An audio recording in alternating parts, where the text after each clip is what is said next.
Ya, dalam pemeriksaan sebagai terdakwa hari ini, Sambo berulang kali dicecar oleh hakim karena pernyataannya berbeda dengan terdakwa lain. Salah satunya soal perintah untuk Eliezer berhenti menembak setelah melihat Yosua terkapar. Kita bahas hal ini bersama ahli hukum pidana dari Universitas Jenderal Sudirman, Hipnu Nugroho, dan nanti juga akan bergabung bersama kami kuasa hukum terdakwa Richard Eliezer, Rory Sagala. Saya bergabung dengan Pak Hipnu terlebih dahulu. Pak Hipnu, apa kabar, Pak? Ya, baik Mas Tifal. Terima kasih sudah bergabung bersama kami. Apa kesan yang Anda tangkap dari pernyataan Verdi Sambo hari ini? Apakah mengarah untuk lepas dari jerat pasal 340 atau ada maksud lain? Ya, sepertinya dia adalah mengarah ke hal-hal yang meringankan.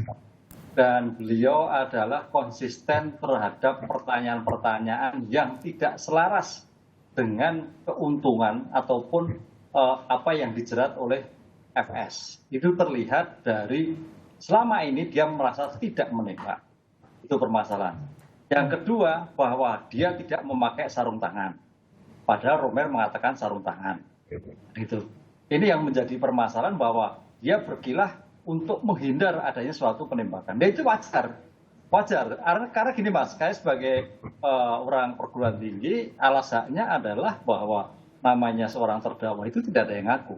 Nggak ada yang ngaku. Makanya di dalam suatu ilmu pembuktian, itu ada asas non-incrimination. Bahwa seorang terdakwa itu tidak dibebani pembuktian. Nah, oleh karena itu, keterangan-keterangan hari disampaikan itu hanya sebagai cross-check. Jadi hakim tidak perlu sampai mencecar, oh itu sudah berbeda. Contoh misalkan senjata yang tadinya sudah diamankan, ternyata senjata masih di pinggang Yosua. Ini kan nggak ketemu, akhirnya kan gitu. Oke, kita juga coba konfirmasi hal ini bersama penasihat hukum Richard Eliezer, Rory Sagala. Bang Rory, apa kabar Bang? Baik, selamat sore Mas. Selamat sore, terima kasih sudah bergabung. Tadi Sambo sempat bilang meminta Eliezer untuk berhenti, stop chat. Dari klien Anda mengaku mendengar perintah itu? Tidak ada Mas ya, dari klien kami seperti yang disampaikan saat menjadi saksi ya untuk KM dan RR, kemudian menjadi saksi untuk FS dan PC, kemudian saat keterangan terdakwa itu konsisten. Jadi mengenai berhenti itu yang dikatakan oleh FS itu tidak ada menurut keterangan dari klien kami Richard Eliezer seperti itu. Jadi perintahnya jelas hanya tembak cat, tidak ada perintah lain? Ya, betul, seperti itu. Oke, Anda menangkap kesannya ini Sambo sampai menyebut hal sedemikian di sidang hari ini untuk apa? Itu hak dari saudara FS ya, apalagi kan tadi agendanya keterangan terdakwa gitu ya, itu terserah dari FS, dia punya hak untuk menyampaikan apapun. Tapi kan nanti biar majelis hakim yang menilai Mas ya, kalau ada perbedaan antara keterangan Richard dengan keterangan dari Sambo, ya nanti kita serahkan kepada majelis hakim untuk menilai keterangan mana yang kira-kira berkesesuaian dengan saksi lain, berkesesuaian dengan alat bukti lain, itu nanti kami kembalikan sepenuhnya kepada majelis hakim. Mengingat fakta semacam ini juga baru keluar di hari ini, di sidang-sidang sebelumnya tidak pernah ada perintah ataupun juga pernyataan perintah berhenti chat untuk Richard Eliezer dari Verdi Sambo kan Bang? Ya betul, dari Richard kan kalau 3 kali ya diperiksa ya dari selama di persidangan ya, jadi saksi itu kan 2 kali ya untuk FS dan PC, kemudian untuk KM dan RR, kemudian sebagai terdakwa itu di persidangan terakhir, itu kan tidak pernah ada menyampaikan bahwa FS mengatakan berhenti, tidak pernah ada Richard Eliezer mengatakan seperti itu. Oke. Kalau gitu saya ke Pak Hipnu. Pak Hipnu, atas pernyataan ada perintah berhenti chat yang disampaikan Sambo kepada Eliezer dalam sidang hari ini, Anda menangkapnya ini mau menjurus kemana nih? Ya, kalau saya menjurus seolah-olah hajar. Padahal kalau berhenti itu ada tindakan aktif. Aktif berarti kalau kita artikan menembak, kan gitu. Kalau hajar itu konteks yang pasif loh, ini menurut saya loh ya. Oleh karena itu konteks hajar dan tembak sepertinya selaras dengan tembak. Berhenti menembak, tembak kan 1, 2, berhenti, kan gitu. Kalau hajar itu tanpa perlawanan loh ya, hajar itu. Padahal kalau hajar itu pasti melawan. Tapi kalau dengan tembakan agak sulit untuk melawan. Ini yang harus kita analogikan ketika kita misalkan dalam suatu perkelahian lah, dalam perkelahian suatu silat. Kalau hajar itu pasti melawan. Tapi kalau tembak, oh nggak mungkin melawan. Dan itu yang menjadikan pertanyaan seperti itu. Oleh karena itu, terminologi ini juga menjadikan suatu yang harus dijelaskan. Tapi kalau tidak, gini Mas Tifal, kan sebelumnya dikatakan oleh R juga disuruh menembak. Nah, kalimat itu saya kira yang tidak bisa dilepaskan dengan kalimat tembak, kan, bahwa dia pakai senjata loh, kan gitu. Ini yang menjadikan tetap bahwa konsep tembak itu yang menjadikan poin tersendiri menurut saya terkait dengan keterangan saksi yang sebelumnya.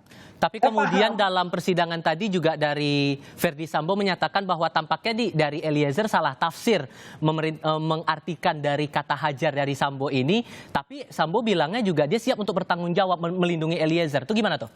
Ya, artinya kan ambigu kan. Sebetulnya dia mengakui bahwa itu tembak kan gitu. Ini yang kita apresiasi Pak Sambo, bahwa dia mengaku bersalah, mengaku bertanggung jawab atas semuanya, gitu Mas Tifal. Tapi konteks ini walaupun mengaku bertanggung jawab kan dalam pidana kan tidak ada pertanggungjawaban pengganti Mas, gitu loh. Artinya masing-masing sebagai ajudan ya bertanggung jawab atas dirinya terhadap perilaku yang diperbuat di dalam kasus pembunuhan ini. Ini yang menjadikan suatu pertimbangan menurut saya seperti itu. Nah, Bang Rory, atas upaya dari hakim dan juga jaksa menggali lagi maksud dari hajar dan maksud tembak disesuaikan lagi dengan pernyataan Eliezer bahwa perintahnya tembak cat. Anda menangkapnya gimana nih dari pembelaan yang dilakukan Sambo hari ini? Ya, kalau jaksa penuntut umum dan majelis hakim kan tentu akan mencari kebenaran material ya, kebenaran yang sebenar-benarnya. Yang pasti kalau dari klien kami, dia itu konsisten menyampaikan apa yang dia ketahui, apa yang dia lihat, dengar, dan alami sendiri, Mas. Dan itu kami lihat berkesesuaian dengan fakta-fakta di persidangan. Jadi kalau ada keterangan yang berbeda dari saudara Verdi Sambo, sekali lagi itu kita kembalikan kepada majelis hakim untuk nilai. Tapi kami yakin apa yang diterangkan oleh klien kami itu sesuai dengan fakta dan kebenaran yang sebenarnya. Seperti itu. Oke, dalam sidang juga masalah keberadaan senjata Yosua ini jadi pertanyaan. Sambo bilang mengambil senjata dari pinggang Yosua, tetapi Ricky dan Eliezer bilang senjatanya sudah diamankan sejak di Magelang. Nah, menurut Anda Bang Rory, ini hakim coba mau memastikan apa nih? Dan apa untung ruginya untuk klien Anda? Ya, kalau soal senjata itu kan memang Richard itu kan ketika ditanya ya Liga mana senjata Yosua, kemudian dia turun ke bawah mengambil dan menyerahkan kepada FF gitu kan. Nah, memang hal itu tidak diakui oleh saudara Verdi Sambo. Makanya saya rasa hakim ingin menggali keterangan mana yang benar. Nah, nanti kan untuk menyimpulkan itu kan kembali lagi kepada majelis hakim. Apakah keterangan Richard yang dipercaya atau keterangan saudara Verdi Sambo yang dipercaya, itu kami serahkan sepenuhnya kepada majelis hakim. Oke, kalau Pak Hipnu melihatnya bagaimana? Ya, gini Mas, ini suatu yang sangat kontradiktif sekali. Ketika dia mengambil senjata, senjatanya adalah senjata Yosua. Berarti pertanyaannya kan senjata itu tidak diamankan ketika waktu di Palembang. Satu. Kedua, ketika melakukan suatu tembakan dengan senjata Yosua, pasti meninggalkan sidik jari. Pertanyaannya, kenapa sidik jari tidak muncul? Berarti ada pelindung, yaitu sarung tangan yang dipakai. Nah, inilah yang menjadikan tidak konsisten dari keterangan-keterangan yang sebelumnya. Oke, nah dari pernyataan Sambo kemudian tampaknya dari majelis hakim berupaya untuk menyelaraskan dengan pernyataan terdakwa sebelumnya, berkali-kali bahkan hakim bilang ini tidak sesuai dengan pernyataan saksi ataupun juga terdakwa sebelumnya. Anda menangkap kesannya bahwa ya Sambo berbohong atau apa? Ya, nggak apa-apa. Jadi kalau berbohong itu nggak masalah, karena namanya suatu keterangan terdakwa, saya dikatakan adalah untuk dirinya sendiri. Kita lihat di dalam pasal 189 KUHP bahwa keterangan terdakwa adalah keterangan yang dinyatakan dalam sidang. Dan nilainya hanya untuk diri sendiri. Artinya bahwa keterangan yang disampaikan tidak mempunyai nilai suatu pembuktian. Hanya karena di sini majelis hakim berusaha untuk meng-cross-check-kan. Karena kalau itu memang cross-check berarti ada kejujuran oleh terdakwa yang diperiksa. Kalau tidak, berarti terdakwa masih bersikukuh untuk menghindar adanya sesuatu sebagai bentuk penembakan. Baik, Gitu, Mas. baik. Singkat masing-masing 1 menit nih. Terkait dengan tuntutan besok, saya ke Pak Hipnu dulu. Pak Hipnu, untuk tuntutan bagi Verdi Sambo pekan depan, proyeksi Anda bakal bagaimana kemudian? Ya, proyeksi kami terbukti adalah terhadap perencanaan 340 dan 379 terhadap pembunuhan mati. Oleh karena itu tampaknya ya pidana mati. Dan itu. Karena satu terkait dengan korban meninggal dunia, dua adalah melakukan suatu upaya untuk mengorganisir suatu institusi di dalam melakukan seperti ini, sehingga menjadikan sorotan masyarakat yang tidak menjadi.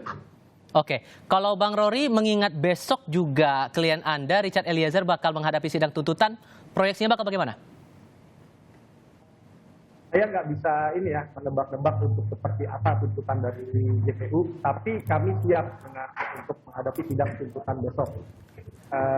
Bahkan bukan hanya tuntutan, Mas ya.